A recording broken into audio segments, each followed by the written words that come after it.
warahmatullahi wabarakatuh. Sebelumnya, perkenalkan, nama saya Ayesa Alhan Fazila.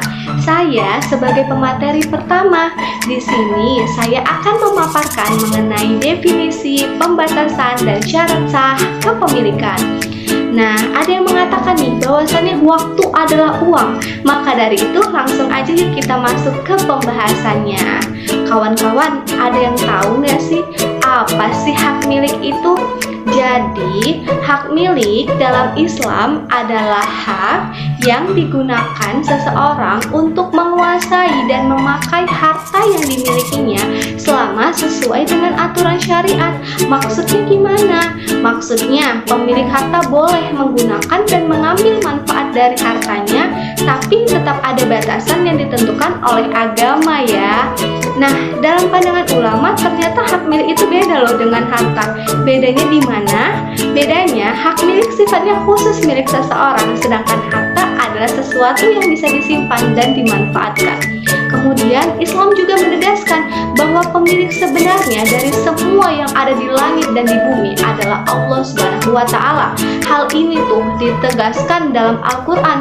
Salah satunya dalam Quran Surah Al-Maidah ayat 120, bahwasannya manusia pada dasarnya hanya sebagai pemegang amanah atau wakil Allah yang diberi izin terbatas untuk mengelola harta. Kemudian ditegaskan dalam Quran Surah Al-Hadid ayat 7, bahwasannya harta yang dimiliki manusia hanyalah titipan dari Allah dan harus digunakan dengan tanggung jawab, termasuk dengan berbagi dan menginfakkan sebagian di jalan Allah. Nah, dalam Islam, kepemilikan harta itu ada batasnya kawan-kawan, dan tidak boleh bebas sepenuhnya. Harta itu harus diperoleh dengan cara yang halal, seperti kerja, jual beli yang sah, warisan, atau pemberian. Kemudian, cara mendapatkan harta yang dilarang dalam Islam didapatkan dengan cara riba, judi, penipuan, atau pencurian. Nah, cara menggunakan harta juga tidak boleh sembarangan, seperti boros atau sampai merugikan orang lain. Selain itu nih, pemilik harta juga harus memiliki sifat tanggung jawab sosial seperti membayar zakat, infak, dan sedekah.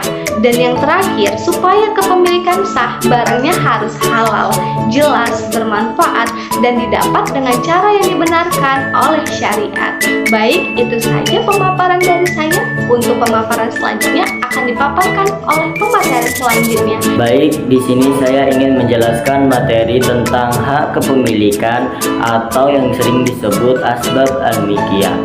Nah, dalam Islam, hak kepemilikan atau asbab al-milkiyah itu dapat terjadi dengan beberapa sebab. Yang pertama yaitu ada namanya al-ikhraj atau penguasaan. Contohnya seperti mengambil barang mubah.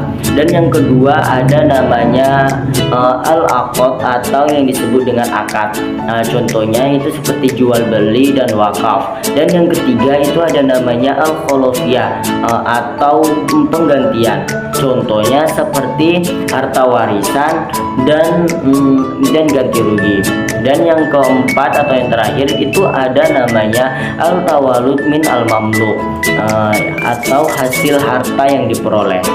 Nah, tidak hanya itu, hak kepemilikan dalam Islam juga dibagi menjadi beberapa bagian. Yang pertama ada namanya hak kepemilikan individu, dan yang kedua ada namanya hak kepemilikan umum, dan yang ketiga ada namanya hak kepemilikan negara. Nah, jadi intinya Islam mengatur hak kepemilikan agar harta yang diperoleh secara halal dan thayyib dan dikelola secara adil dan dimanfaatkan untuk kemaslahatan bersama. Materi selanjutnya yaitu tujuan pokok hak milik. Nah, yang pertama itu ada memberikan kepastian hukum, yang kedua itu ada memberikan kontrol dan penguasaan penuh, yang ketiga ada menjamin hak pemilik untuk menggunakan, yang keempat itu ada memberikan hak untuk mewariskan, yang kelima ada menjaga kesejahteraan ekonomi, yang keenam ada melindungi melindungi kepentingan sosial dan ekonomi pemilik. Yang terakhir yaitu ada menyelesaikan sengketa atau konflik. Kasus-kasus dalam muamalah di sini saya mengambil satu contoh yaitu tentang akad gadai. Nah, contohnya itu seperti Ibu Ira dan Ibu Dina. Nah, jadi Ibu Ira ini membutuhkan uang sebesar 10 juta, tapi dia hanya memiliki motor. Jadi dia memutuskan untuk menggadaikan kepada Ibu Rina. Jadi Ibu Ira ini menggadaikan motor kepada Ibu Rina seharga 10 juta, namun akan ditebus 2 tahun kemudian. Nah, namun 2 tahun kemudian Ibu Ira ini tidak terkumpul uangnya sebanyak 10 juta itu. Jadi mereka pindah gadai. Jadi intinya motor itu sudah berada di tangan Ibu Rina.